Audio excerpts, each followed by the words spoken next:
I want to ask about being contagious and transmissibility for a moment. You explained that the reason we do not need to test a requirement after a positive person isolates for 5 days is because the science says the odds of being contagious after those 5 days are low. Dr. Walensky has given a few additional reasons. She said a couple times today that a PCR test could give someone who had a COVID positive result for up to 12 weeks.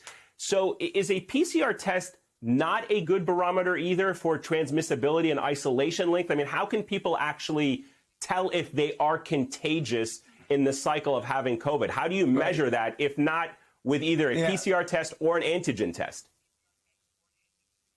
Yeah, that is a very good question, because a PCR doesn't measure replication competent virus.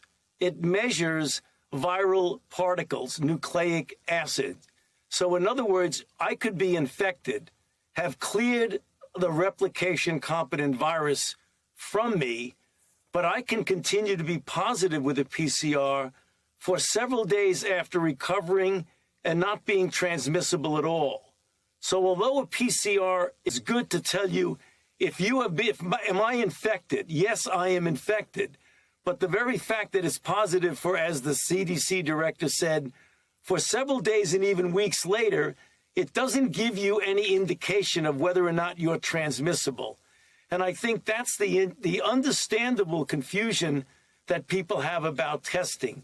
Testing saying whether you're infected or not versus are you infected plus transmissible.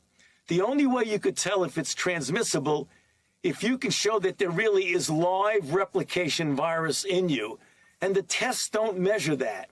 They measure the presence or absence of the virus. Right. And the virus could be dead, inactive virus that doesn't transmit.